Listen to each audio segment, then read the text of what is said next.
تو اس کے خلاف جانے کے لیے کون سا راستہ باقی رہ جاتا ہے؟ اب یہ کہنا کہ ہم جو ہے نا شہباز شریف سے حلف نہیں لے گئے، تو پھر چیئرمین سینٹ نے حلف لیا، پھر شہباز شریف کی کابینہ سے حلف نہیں لیتے جی ہم بیمار ہیں، پھر چیئرمین سینٹ نے لیا، اس کے بعد پھر جب دو دیگر ممبران سے حلف لینا ہو تو پھر صدر پاکستان حلف لینے کے لیے آ بھی گئے۔ یہ آئینی بحران اصل میں جمہوری روایات کا قتل ہے۔ جمہوری ایک دوسرے کو جمہوریت یقین کیجئے کہ یہ صرف ووٹوں کو ووٹ ڈالنے کا نام نہیں ہے، یہ افراد کو گننے کا نام نہیں ہے۔ جمہوریت کچھ رویوں کا نام ہے، کچھ ترجیحات کا نام ہے۔ جمہوریت ایک دوسرے کو قبول کرنے کا نام ہے اور برداشت کرنے کا نام ہے۔ کسی کے نظریات سے آپ متفق ہوں یا نہ ہوں، پاکستان کے جس کونے کونے میں، جس دیہات میں، جس شہر میں، جس گلی گلیان اور کھیتوں کے اندر جہاں سے جو آدمی نمائندگی لے کر اسمبلی میں آیا ہے، وہ آئین کی نظر میں قابل احترام ہے اور ہمیں اس کا احترام کرنا چاہیے۔ اچھا سر، ایک آپ خود وکیل ہیں ماشاءاللہ، مجھے یہ بتائیں سر، عدالتی احکامات کے باوجود پیش رفت کیوں نہیں ہو سکی؟ اچھا، جو سابق پی ٹی آئی کے ایڈوکیٹ جنرل ہیں انہوں نے کہا کہ وہ عدالت اس کے اندر مداخلت نہیں کر سکتی، اس میں کتنی صداقت ہے؟ میں بحیثیت ایڈوکیٹ دو چیزوں کی نشاندہی کروں گا۔ ایک تو اس حد تک یہ بات درست ہے کہ ruling of the speaker of provincial assembly as well as national assembly is not challengeable before any court of law, لیکن جہاں پہ واقعاتی کوئی آئین شکنی ہو رہی ہو، جہاں پہ بڑی کلیئرٹی کے ساتھ کوئی بات کہی جا رہی ہو کہ آپ یہ کرنے کے پابند ہیں، صدر پاکستان اگر گورنر کی برطرفی کے آرڈر کو 14 دن روک بھی لیتے ہیں تو 15ویں دن آٹومیٹیکلی وہ امپلیمنٹ ہو جائے گا۔ تو اگر 14 دن صدر پاکستان نے اس کو امپلیمنٹ نہیں کیا تو یقین کریں یہ بہت بڑی آئین شکنی ہے۔ جہاں تک تعلق ہے لاہور ہائی کورٹ کے فیصلے کا، جب لاہور ہائی کورٹ کے چیف جسٹس نے یہ کہہ دیا ہے کہ ان کا حلف لیں، تو میرے خیال میں اس کے بعد کوئی چیز نہیں بچ جاتی کہ آپ لیت و لال کرتے رہیں، چونکہ حلف کا ہونا جو ہے وہ اسمبلی کے اندر موجود افراد کی تعداد جو 50% سے زیادہ اعتماد کا ووٹ اگر پرویز الہی کو دے دیتے تو وہ چیف منسٹر کا حلف لیتے، اور اگر انہوں نے یہ اعتماد کا ووٹ میاں شہباز شریف کے بیٹے میاں حمزہ شہباز کو دیا ہے تو پھر یہ ان کا آئینی حق ہے کہ ان کا حلف لیا جائے اور انہیں ایز اے وزیر اعلیٰ پنجاب قبول کیا جائے، چاہے ہم انہیں تسلیم کرتے ہیں یا نہیں کرتے۔ اور اگر محض اپنی پسند و ناپسند کی بنیاد پر آپ ان سے حلف لینے سے انکار کرتے ہیں تو گویا کہ آپ 8-10 کروڑ عوام کیا منتخب کردہ ہاؤس، جس کے 220 کے قریب اراکین اسمبلی نے میاں حمزہ شہباز کو ووٹ دیا ہے، تو آپ تو پنجاب اسمبلی کی روایات کا قتل کرتے ہیں، آپ اس کے استحقاق کو مجروح کرتے ہیں اور 10-12 کروڑ عوام کے ووٹ کی توہین کرتے ہیں۔ اس لیے میں سمجھتا ہوں کہ یہ بچگانہ حرکت نہیں کرنی چاہیے۔ اچھا سر، میرا ایک کویسچن یہ ہے یہاں پہ کہ جو گورنر پنجاب ہیں اس وقت، وہ کہتے ہیں کہ یہ غیر آئینی ہے سارا، اور اس کی میں آپ کو مثال ایسے بھی دیتا ہوں کہ جس وقت سردار عثمان بزدار نے استعفیٰ دیا تو اس وقت رانا ثناء اللہ اور خواجہ سعد رفیق نے پریس کانفرنس کی تھی، تو انہوں نے کہا تھا کہ یہ جو استعفیٰ دیا ہے سردار عثمان بزدار نے، یہ غیر آئینی ہے۔ اگر سردار عثمان بزدار کا استعفیٰ نہیں ہوا تو یہ سر انتخابات کیسے ہو گئے ہیں دوبارہ؟ بڑی سادہ سی بات ہے کہ اگر یہ سمجھتے ہیں کہ سردار عثمان کا استعفیٰ غیر آئینی ہے، جو اس وقت Peoples Party PDM اور نون لیگ نے اس کی نشاندہی کی تھی کہ سردار عثمان بزدار کو استعفیٰ گورنر پنجاب کو دینا چاہیے، نہ کہ وزیر اعظم پاکستان کو، جب انہوں نے یہ بات ہماری نہ مانی، انہوں نے کہا کہ انہوں نے جس کو بھی ایڈریس کیا ہے استعفیٰ منظور ہو گیا ہے، اس کے فوری بعد جب انہوں نے الیکشن کو تسلیم کر لیا ہاؤس کے اندر، جب انہوں نے کاغذات نامزدگی بھی جمع کرا دیے، جب انہوں نے اس پر ووٹنگ بھی کروا دی، اور جب ہار گئے تو اس کے بعد ان کو یہ بات یاد آئی ہے کہ وہ جو استعفیٰ ہوا تو وہ غیر آئینی ہے۔ یہ کتنی مضحکہ خیز بات ہے کہ استعفیٰ بھی انہوں نے دیا، پھر یہ کہتے ہیں کہ استعفیٰ غلط جگہ پہ دیا گیا، پھر انہوں نے الیکشن شیڈیول بھی اناؤنس کیا، پھر الیکشن شیڈیول پہ انہوں نے کاغذات نامزدگی بھی جمع کرائے، انہوں نے سکروٹنی بھی بھگتی، اور اس پر جب پھر وہ 2 کینڈیڈیٹ سامنے آئے اس کی ووٹنگ کے لیے بھی یہ حاضر ہوئے اور ہائی کورٹ کے آرڈر سے ووٹنگ بھی ہو گئی۔ اور اب یہ کہیں کہ 6 دن پہلے وہ جو بات ہوئی تھی استعفے والی وہ غلط ہے. میں سمجھتا ہوں کہ یہ آئین کے ساتھ اس سے بڑا اور کیا غیر آئینی بات ہو سکتی ہے کہ ٹوٹل پروسیس اگر یہ جیت جائیں تو وہ آئینی ہے، اور اگر عوام نے ان کو دھتکار دیا ہے اور ہاؤس کے 60% نمائندگی اگر میاں حمزہ شہباز کو مل گئی ہے تو اب ان کو پتہ چلا ہے کہ یہ پروسیجر غلط ہے. اس لیے میں نہیں سمجھتا کہ ان کی یہ دلیل جو ہے وہ قابل قبول ہے یا سنی بھی جانی چاہیے. اچھا سر، آپ بطور ایک وکیل، آپ ایک سیاست دان، آپ کس کو ذمہ دار سمجھتے ہیں؟ صدر کو، وزیر اعظم کو، یہ جو سابق وزیر اعلیٰ سردار عثمان بزدار کو، یا اسپیکر کو، یا ڈپٹی اسپیکر کو؟ اس کے اندر کون ذمہ دار ہے اور اس کا کیا سلوشن ہے آپ کی سمجھ میں سر؟ مرزا غالب نے ایک بڑی خوبصورت بات کی تھی کہ زباں بگڑی تو بگڑی تھی، خبر لیجئے دہن بگڑا. پہلے تو سنتے تھے نا کہ گندی زبان استعمال ہوئی ہے، اب حالت یہ ہے کہ دہن بگڑا ہوا ہے. اس کا سب سے زیادہ ذمہ دار میں سمجھتا ہوں وہ سابق وزیر اعظم عمران خان ہے. چونکہ پاکستان کے پولیٹیکل سسٹم کے اندر تمام فیصلے کسی بھی پارٹی کی سی کرتی ہے، اور جو اس کو چیئر کرتا ہے وہی فیصلہ کرتا ہے کہ وزیر اعلیٰ پنجاب کون ہوگا، صدر پاکستان کون ہوگا، گورنر کون ہوں گے، سپیکر کون ہوگا، ڈپٹی سپیکر کون ہوگا. اب یہ تمام کانسٹیٹیوشنل عہدے جن کو حقیقتاً انڈیپینڈنٹلی ویسے فیصلہ کرنا چاہیے، بدقسمتی کے ساتھ یہاں یہ محسوس ہو رہا ہے کہ یہ تمام آئینی ادارے جو انڈیپینڈنٹلی اپنی پارٹی کے چیئرمین کے ماتحت نہیں ہیں، یہ آئین کے ماتحت ہیں. گورنر ایک آئینی ادارہ ہے، سپیکر نیشنل اسمبلی ایک آئینی ادارہ ہے، ڈپٹی اسپیکر نیشنل اسمبلی ایک آئینی ادارہ ہے، چیف منسٹر بھی اسی طرح آئینی ادارہ ہے، ڈپٹی اسپیکر اور اسپیکر صوبائی اسمبلی. اگر یہ اپنے یہ تمام فیصلے کرتے وقت پارٹی چیئرمین سابق وزیر اعظم عمران خان کی طرف دیکھتے ہیں تو یہ بات بھی غیر آئینی ہے. میں یہ سمجھتا ہوں کہ ڈائریکٹلی یا انڈائریکٹلی اس تمام خرابی کا ذمہ دار عمران خان ہے، جس نے ہاؤس کے اندر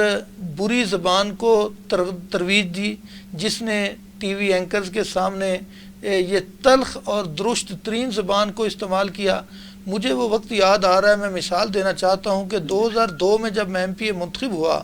تو ہاؤس کے اندر ایک ممبر نے کھڑے ہو کے کہا کہ وزیر اعلیٰ پنجاب جھوٹ بولتے ہیں. تو اس وقت کے اسپیکر نے اس لفظ کو ایکسپنج کیا اور انہوں نے کہا کہ یہ پارلیمانی زبان نہیں ہے. پارلیمانی زبان یہ تھی کہ زیادہ سے زیادہ آپ یہ کہہ سکتے تھے کہ وزیر اعلیٰ پنجاب نے غلط بیانی کی ہے یا جو انہوں نے بات کی ہے وہ غلط ہے. ایک دیکھیں کہ 2002 اور 2003 کا یہ وقت کہ جہاں پہ جھوٹ کہنے کو بھی ناگوار سمجھا گیا اور پارلیمنٹ کی توہین سمجھی گئی، اور ایک وقت یہ ہے کہ وزیر اعظم کی سابقہ تقریریں اٹھا کے دیکھیں، ان کی ہاؤس کی تقریریں، ان کی جلسوں کی تقریریں، ان کی پریس کانفرنس، تو یہ لفظ تو بہت چھوٹا سا محسوس ہوتا ہے. اس سے پتہ نہیں کہاں تک آگے جا تک میں تو وہ لفظ دہرا بھی نہیں سکتا. اب اگر وزیر اعظم یہ زبان استعمال کرے گا تو اس کے بعد آپ کیا تصور کرتے ہیں کہ اس کی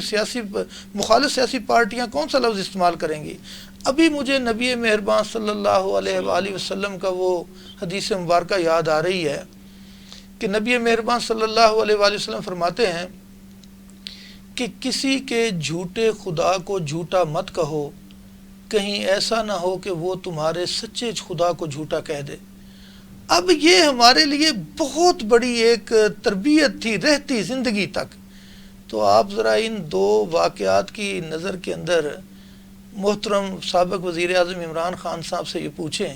کہ آپ اپنی تمام کی ہوئی گفتگو کو دیکھیں کہ اس کے بعد کیا پتہ چلتا ہے کہ آپ توہین پارلیمنٹ کر رہے ہیں،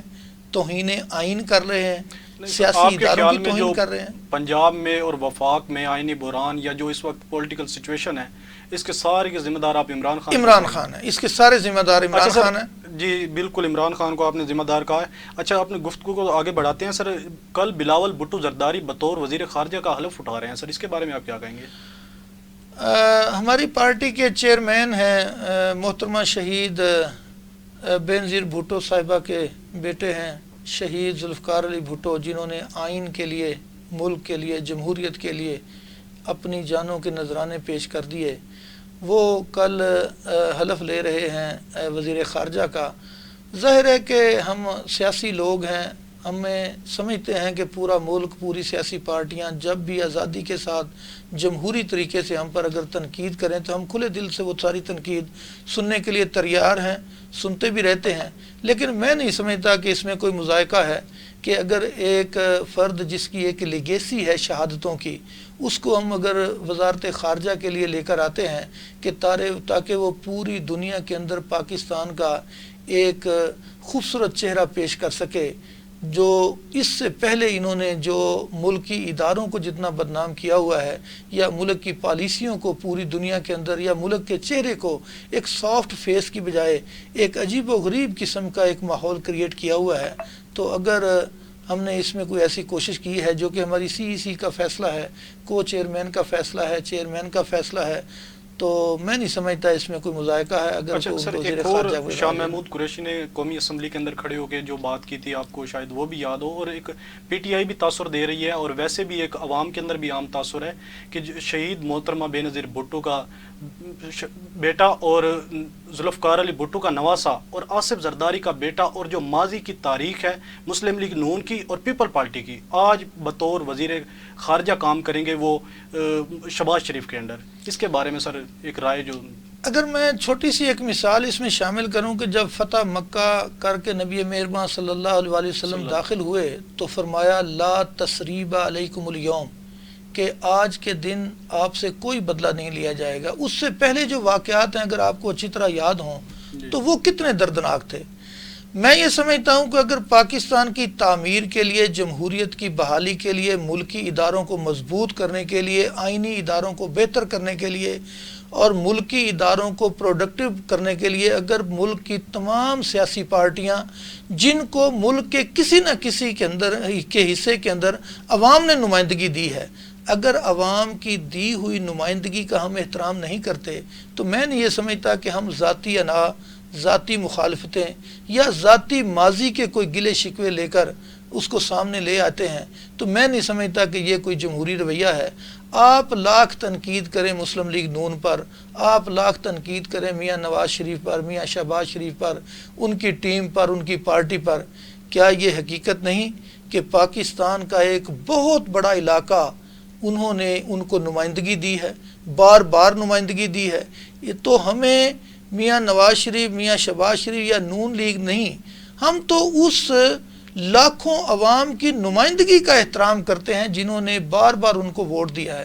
تو اس لیے میں نہیں سمجھتا کہ ان کے ساتھ کولیشن کرنا یا ان عوام کے ووٹ کا احترام نہ کرنا یہ کوئی اتنا اچھا امپیکٹ ہوگا. اس لیے میں یہ سمجھتا ہوں کہ اگر پیپلز پارٹی کو کسی جگہ پہ نمائندگی ملی ہے تو اس کا احترام کرنا چاہیے. اگر شاہ زین بگٹی صاحب کو ملی ہے تو اس کا احترام کرنا چاہیے. اگر مولانا فضل الرحمان صاحب کو ملی ہے, نون لیگ کو ملی ہے, یا پاکستان کی جتنی بھی سیاسی پارٹیوں کو جہاں جہاں سے نمائندگی ملی ہے, ان کی نمائندگی کا احترام کرنا اصل جمہوریت ہے. جی سر. اچھا سر, یہ ایک سوال میں آپ سے یہ بھی پوچھنا چاہوں گا کہ آپ کا تعلق جنوبی پنجاب سے ہے. پی ٹی آئی کے جو جنوبی پنجاب کے کافی ارکان تھے جنہوں نے پی ٹی آئی کے ساتھ پچھلے الیکشن کے اندر ساتھ دیا ہے, انہوں نے ایک نعرہ لگایا تھا کہ ہم جنوبی پنجاب کو صوبہ بنائیں گے. تو سر اب اس پہ کوئی پیش رفت ہوگی یا نہیں؟ پی ٹی آئی کے دور میں تو ہم نے کوئی اس پہ پیش رفت نہیں دیکھی اس طرح کی, آپ کیا سمجھتے ہیں؟ میں تھوڑا سا ماضی کی طرف جانا چاہتا ہوں کہ جس پارٹی کے پاس نمائندگی ہوگی سرائیکی صوبہ بنانے کے لیے 66% سے زیادہ ووٹ چاہیے, پنجاب اسمبلی کے اندر 66% سے زیادہ ووٹ چاہیے, 2/3 میجارٹی جسے آپ کہتے ہیں, سینٹ کے اندر سیپریٹلی اور قومی اسمبلی کے اندر سیپریٹلی,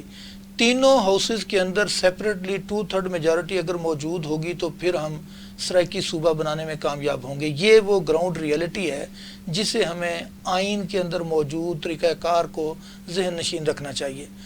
پیپلز پارٹی کے دور میں جب سید یوسف رضا گیلانی صاحب وزیر اعظم تھے تو اس وقت ان کا 2/3 میجارٹی نہ پنجاب میں تھی نہ قومی اسمبلی میں تھی, البتہ سینٹ کے اندر 2/3 میجارٹی تھی. تو انہوں نے سینٹ کے اندر سرائیکی صوبے کا بل پیش کیا جو کہ 2/3 میجارٹی سے پاس ہو گیا. اس کے بعد وہی بل لے کر قومی اسمبلی میں آئے تو قومی اسمبلی نے اس پہ ووٹ نہ کیا, جس کی وجہ سے سرائیکی صوبہ نہ بن سکا. اس کے بعد اگر کسی نے نعرہ لگایا ہے تو آج اس کی عملی پوزیشن آ گئی ہے. اگر نون لیگ بھی مخلص ہے، اگر پی ٹی آئی بھی مخلص ہے، اگر پیپلز پارٹی بھی مخلص ہے، تو یہ تینوں پارٹیاں اگر مل جائیں تو سرائکی صوبہ بن سکتا ہے۔ سرائکی صوبے کے سب سے بڑے یوں کہیں کہ انیشیٹر ہم لوگ تھے۔ اسی طرح چھوٹے صوبوں کے حقوق کی پاسداری کو بھی ہم نے ہی آغاز کیا تھا۔ آپ 70 سالوں میں جو کے پی کے ہے خیبر پختونخوا، وہ اپنی شناخت چاہتے تھے۔ ان کو شناخت کس نے دی تھی؟ پاکستان پیپلز پارٹی میں۔ اور 1960 کے بعد تمام صوبوں نے صوبائی خود مختاری کا مطالبہ کیا تھا۔ اس صوبائی خود مختاری کے اندر کچھ دیر ہوئی، کچھ ہم نہ کر سکے، اس کی جو بھی وجوہات تھی وہ ایک بڑا وسیع ٹاپک ہے۔ وہی خود مختاری جو ہم نہ دے سکے تو ہمارا ملک دو لخت ہو گیا۔ 2010-11 کے اندر صوبوں کو صوبائی خود مختاری اگر ملی تو وہ پاکستان پیپلز پارٹی نے دی، اور اس سے بڑی بات یہ ہے کہ انہوں نے وہ صوبائی خود مختاری پاکستان پیپلز پارٹی نے مسلم لیگ نون کو، میاں نواز شریف کو، میاں شہباز شریف کو اعتماد میں لے کر ان کی باتیں کچھ مان کر کچھ منوا کر اس کو کیا۔ آپ 18ویں ترمیم کو کیا عام چیز سمجھتے ہیں کہ جس کے اندر انہوں نے فائنینشیل ایوارڈ جب پاس کیا تو ایک صوبہ جو بندوقیں اٹھا کے مرکز کے لئے خلاف، پاکستان کے خلاف جنگ آزادی لڑ رہا تھا، تو وہاں کا منتخب وزیر اعلیٰ، کے پی کا منتخب وزیر اعلیٰ، سندھ کا منتخب وزیر اعلیٰ پنجاب کی دھرتی میں آ کے وہ شکریہ ادا کریں کہ ہم